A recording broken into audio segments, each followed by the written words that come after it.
Along Kenya's coastline, the ocean is work, food, culture, and identity all at once. Before the city is fully awake, the coast is already moving. Boats leave shore, pilots guide ships into harbor, fish travels from landing sites to traders, markets, and kitchens.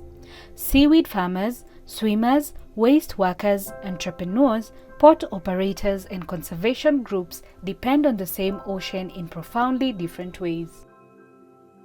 Kenya's blue economy is often described through its promise: jobs, trade, food, tourism, innovation, and investment. But behind every promise of growth lies a more immediate question. Can the people and systems carrying that ambition participate safely, and can they share in its future? The Ocean Center is hosted by the Global Compact Network Kenya, and we are very happy to have the opportunity to anchor this important work within, of course, our global agenda around responsible and sustainable business practices. Ocean Centers Kenya is hosted by Global Compact Network Kenya as part of the Global Ocean Centers Initiative, hosted by the United Nations Global Compact and supported by Lloyd's Register Foundation. At its heart, the first phase began with listening, not with assumptions and not with ready-made solutions, but with questions. What risks are people facing? Where are the gaps? What is already working? And how can safety become part of the way Kenya imagines its blue economy from the ground up? This is not yet a story of solved problems. It is a story about what has been heard and what must happen next. The most important lesson I've taken from my phase of work is to be as inclusive as possible and try to bring out the voices of the unseen and the unheard. And just taking these conversations that we're having, trying to translate these conversations now from a local level now to a regional and international level where it can be understood. Safety is the core of the initiative. That's why we say we are trying to put safety at the heart of sustainability. And why? We say that if a business is not safe, it cannot be considered sustainable. Without ocean workers, there is no ocean industry. It's important to establish ocean centres in countries like Kenya because there's a really large population growth and economic growth. So what we see is lots of young people entering the workplace, and there's a huge opportunity in the ocean economy to make decent jobs. But what we want to do as our economy grows is to make sure the jobs that are there are decent and well paid and safe jobs. Well, ocean safety is involved in, it underpins really the ocean economy. And from our perspective at the UN Global Compact, we're interested in growing sustainable and safer ocean economies. And the challenge of keeping the transition safe to people is so important. And with that, without safety, we'll have too much project risk, too much risk involved in financing these projects, and too much risk for people working in the maritime community. The blue economy is not one industry. It is a network of activities, formal and informal, large and small, all connected by the ocean and by the people whose lives depend on it. Fishing, conservation, ports, tourism, waste recovery, and coastal innovations are not side stories to the blue economy. A lot of this is also due to a lack of understanding about the blue economy, due to the way that the investors tend to view the world through individual sectors that might not make it clear just how big the blue economy actually is in reality. So of course you can expand these definitions to include things like tourism, shipping. You can look at any business related to the coast. You could look at aquacultures. The blue economy presents a magnitude of opportunities for the local communities we've been supporting. And when I mean local communities, I mean the fisher folks in terms of sustainable practices, in terms of ecotourism, and also establishing ways of how best now they can practice sustainable fishing. So one key thing which the communities are known within Kuruitu is they were the first ever to establish the locally managed marine area. And through that, the environment now rehabilitates itself, where now nature heals. And they've been able to establish ecotourism venture where now from these initiatives, the fisheries has been well recovered, and community members have been benefiting through now the fisheries spillover effect, where the fisheries value chain has been able to benefit from all these conservation efforts. Along the coast, opportunity is taking shape through small businesses and new ideas. Often, the starting point is not a laboratory or a boardroom. It's a problem someone has lived with closely enough to understand and the determination to turn local knowledge into a different future. C+ is it was born, let's say, by myself, because I was born in coast region where where seaweed farming is the primary source of income. Seeing by our neighbors, families, friends, they venture into seaweed farming. Then when I came to town, the university, then I came to understand about the global goals on pollution and how seaweed can be changed, can be utilized to other things, and also create a sustainable livelihood. I connected the dots and I come up with C+, where we manufacture biodegradable plastics from seaweed. We partner with some of the organizations, especially those that live along the coast, like in areas of Mikindani, down there. We have the big ship. We partner with them in planting mangroves because we realized that most of them were distracted. And as we know, mangroves actually help in absorbing carbon, and they are feeding grounds for fish. So because our people in the coast actually need the fish for sustenance or for sustainability, therefore we have to make sure that we have the balance so that there is continuity in the reproduction. It has changed. Before the ocean was very clean and very safe, but now it's a bit different. The promise is real. So are the changes already being felt. The question is not only how the ocean economy grows, but who carries the risks, who can participate safely, and who is able to benefit. We're able to anchor this important agenda within, of course, global values, but also use our convening power as country networks to bring on board, the private sector, communities, government as critical policy actors to be able to co-create solutions to address a lot of the challenges that we are seeing in the blue economy. And another challenge, I could say, it is globally coordinated. So the centers, they are different because they have their own characteristics. But at the same time, ocean centers, although it is locally led in 7 countries, it is a unique initiative. And that's the richness of the initiative, to promote this knowledge exchange between all the countries, although respecting the local context and the identity of each country. During this series of workshops we concluded, the main thematic areas of discussions have been accessing blue finance, which has been a challenge for most stakeholders, especially in the blue economy. They don't know where to access the blue finance. They don't know the approachable institutions and development banks and finance institutions, and they don't know how to even write the proposals themselves in order to get access to such grant opportunities and the likes. These conversations were recorded as Kenya hosted the 11th Our Ocean Conference in Mombasa, a moment when global attention turned towards the ocean and the commitments being made around it. But the questions raised here are not conference questions alone. They are daily questions of work, income, equipment, response, dignity, and survival. Opportunity is not evenly accessible. The sea is not an abstract national asset to the people closest to it. It is where daily life happens, yet work continues without the equipment, infrastructure, information, or response systems that safety demands.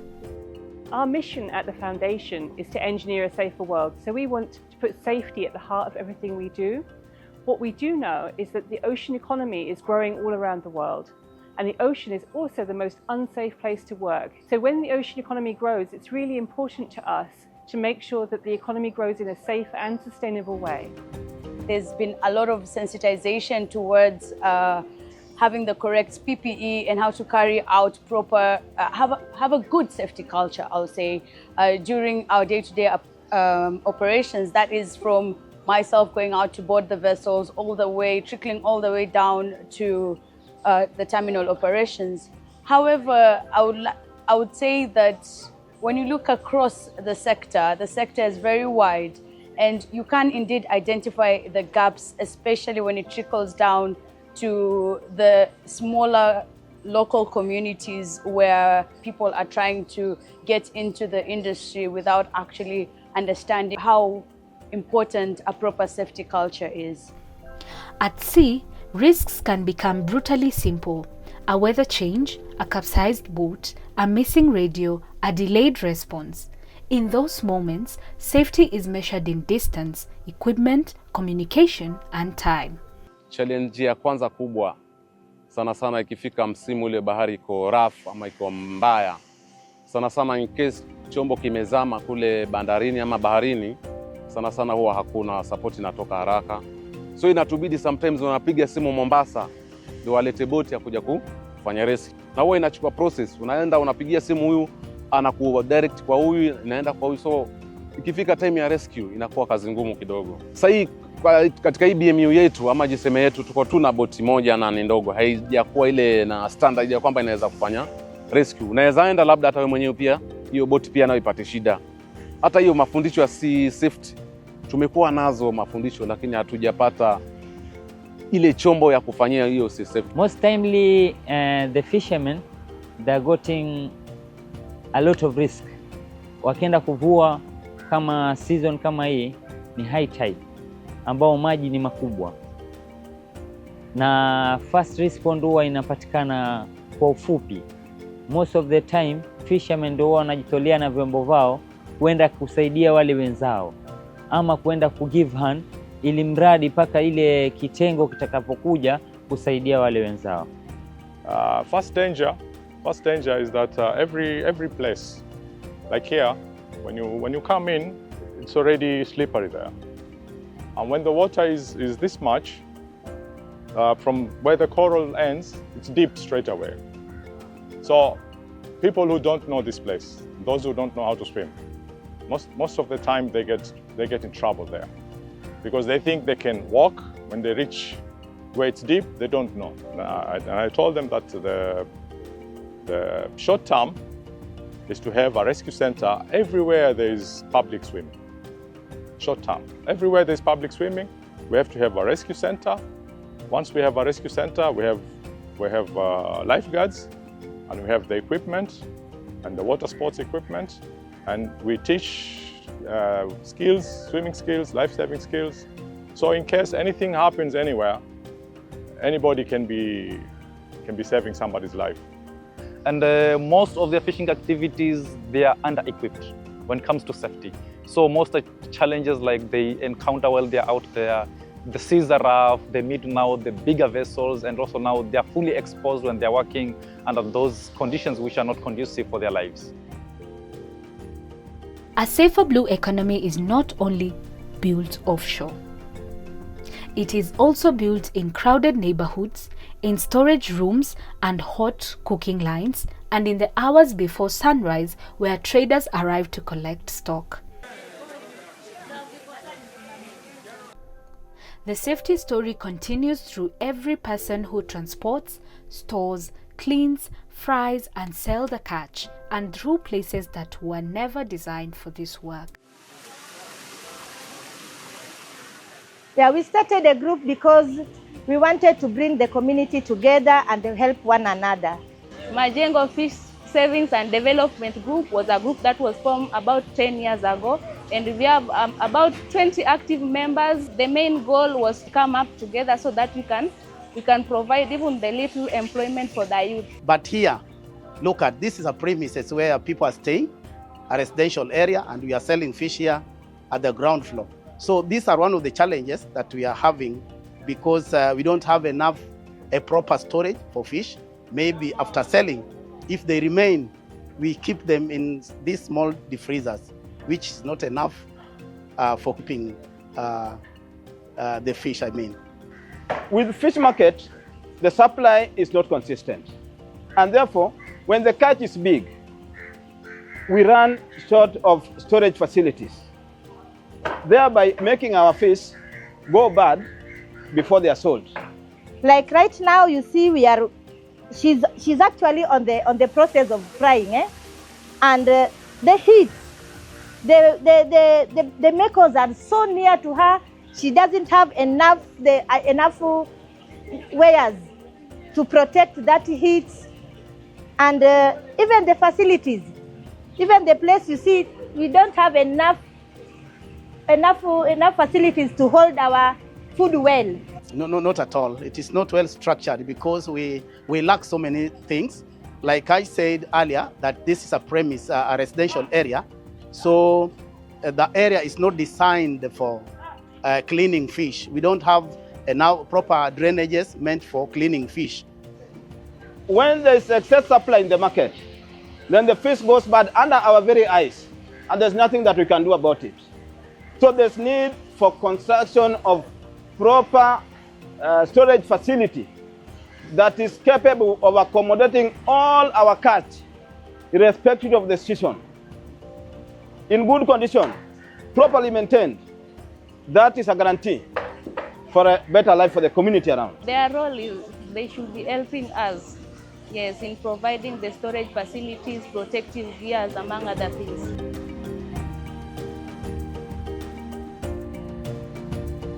What I can say is that in terms of market-wise, there are a lot of challenges, like we have the productions, but we don't know where to sell.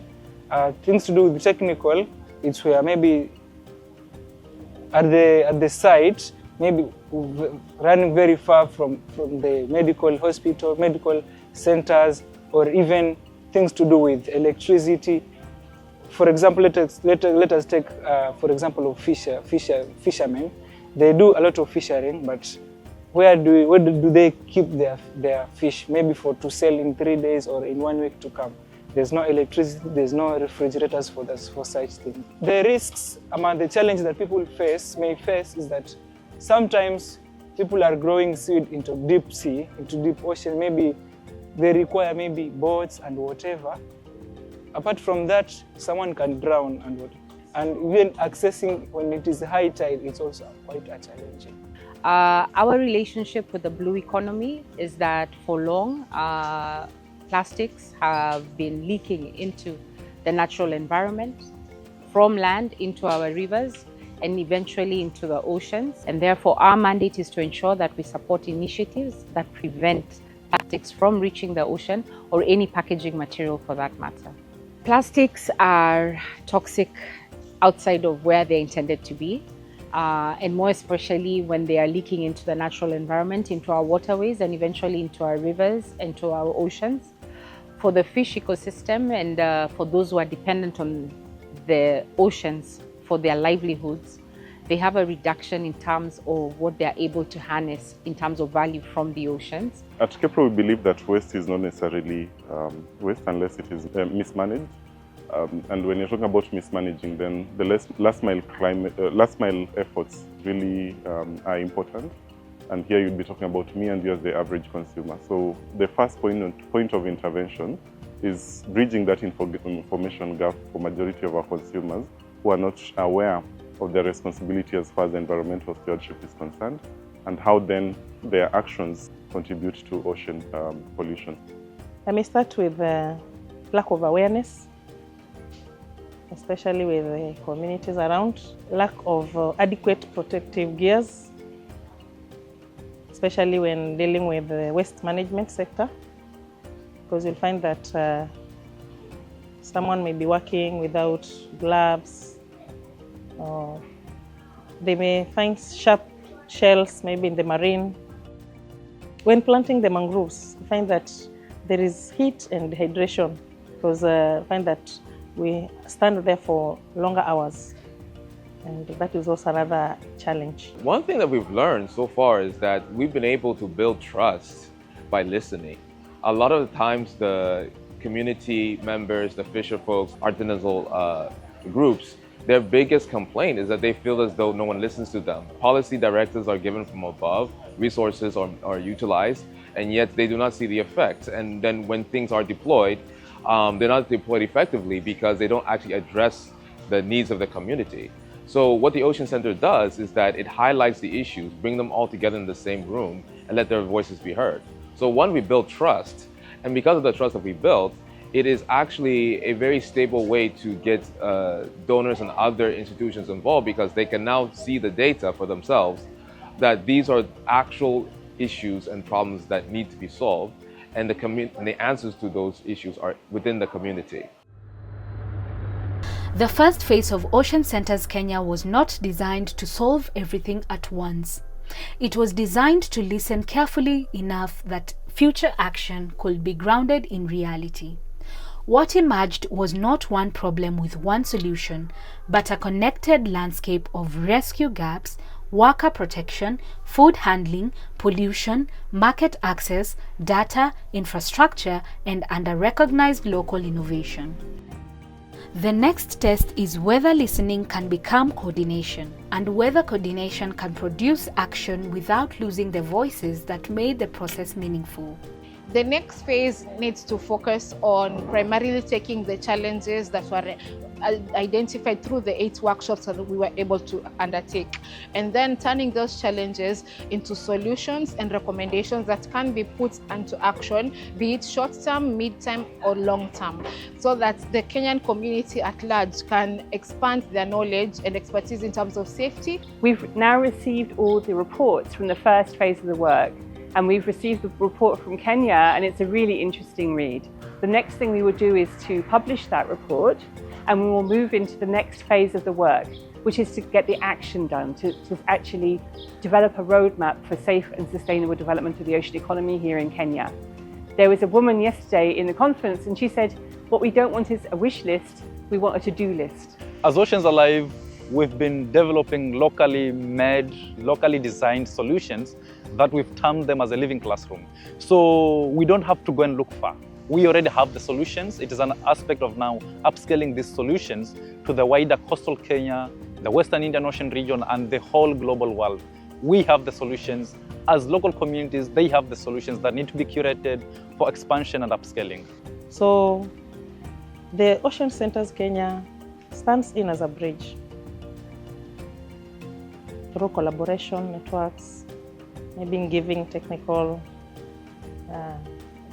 guidance. And for the seminars or the workshops we've attended, we've gained a lot. And thus, as leaders, in most cases, we attend the Ocean Centers network meetings or workshops. So the opportunities we see as FACPRO in enhancing circular economy and developing it, as well as reducing the amount of plastics or packaging that are leaking into the oceans, is around building collective ecosystems that bring together communities, producers, governments, as well as financial institutions, innovation partners. Partnerships and collaboration are critical. And so to be able to move the needle in terms of achieving circular economy for the blue economy, we do need all players to come together to be able to build this collective. Ocean Setup offers this unique platform that is not only allowing for concerted efforts, but also then triggering a very deliberate conversation on how best can businesses then take on responsible action towards protecting the blue economy and really the marine ecosystems. These can only be realized through concerted efforts as opposed to individual entities working in silos. So I believe the Ocean Centers platform offers this unique opportunity for collaboration. The other immediate opportunity I see then would be for more tailored focus on research and data acquisition, especially on interventions towards protection of the marine ecosystem and the larger ocean ecosystem. Yeah. So we have to make sure that we allocate capital in a way that is where we've done the due diligence, that we know where we're investing. And so the question is, how do you then reach that point where you have that level of confidence to allocate that money to these investments? And a lot of that is about the entire ecosystem. It isn't just about finding great companies with great people, with great growth opportunities. It's also about the environment in which those companies operate within. Do they have a reliable regulatory structure that's got some degree of predictability about it? We also want to be able to look at the legal system to make sure that shareholders' rights and that employees are being well protected and so on and so forth. And again, a lot of it is about having that pipeline of investment grade opportunities that we can invest into, which makes things more transparent, more predictable, and more credible in many cases. Across the interviews, people proposed practical steps, not slogans, but things that could be built, funded, organized, and measured. Not every need will be met by the same kind of finance. Rescue systems, community equipment, small enterprises, and large infrastructure may require different combinations of public funding, development finance, grants, business investments, and community-led financing. How do we get those plans financed, and what are the big opportunities for investment in a country? And I think Kenya here has a chance to really highlight some investable, sustainable ocean projects that can be funded, and for projects that are viable, that produce revenue, and that help to grow the sustainable ocean economy. So I'd like to see a national finance plan with regards to the ocean. Kenya is such a rich culture with so many languages, with an incredible biodiversity, talking about land and sea. And when I say it's a very rich culture, I'm talking about everything that each community here brings inside. I think you have here the potential to do different, respecting your identities. Your people have the solutions, your people know about the needs. You have a lot of richness here in all senses. So that's why I say it's about collaborating to do the difference together. I am confident Ocean Centers has become the bridge towards the people who have been predominant in the maritime sector and the locals who are entering into the sector now that they are being sensitized about the ocean economy. With Ocean Centers being in the center, it becomes a bridge whereby we all come together to all be sensitized in matters of safety. No one gets left behind. Coming together, there is strength in numbers, and there is strength when all sectors are working together collaboratively. When everyone is listening, trust is enhanced. So I would say maybe if anything can be taken away from this is come together, build trust, plan, and then execute. We're also looking to get investments because there's only so much we can talk, but if we don't back it up with resourcing to address a lot of these challenges, then there's a likelihood that we will not succeed. And so we are looking forward to, of course, tapping into the ingenuity of the private sector to see the opportunities, the economic opportunities that lie within the ocean economy, but also to be stewards of this critical resource that we are depending not only for our trade, but for the livelihoods of, coastal communities. So we don't have to go and look far. We already have the solutions. As local communities, they have the solutions that need to be curated for expansion and upscaling. Communities are the way to go. Through a collective action, we can address global challenges. Kenya's ocean story will not be decided by conferences alone. It will be shaped in fishing boats and fishing markets, at ports and public beaches, in waste yards, policy rooms, and rescue responses. What this journey has shown is that safety is not an accessory to ocean development. It is the condition that allows development to be trusted. The ideas already exist. The challenge is whether they will be recognized, resourced, and carried into action. Kenya does not need to choose between economic growth, safety work, healthy ecosystems, and secure livelihoods. A sustainable blue economy depends on all four. Government can strengthen policy, infrastructure, and response systems. Businesses can bring responsible investment, innovation, decent work, and accountability. Development partners can support locally grounded solutions with finance and enterprise, and communities must remain part of the decisions that affect their waters, their work, and their futures. Ocean Centers Kenya cannot deliver this future alone. Its role is to help bring the people who can closer together.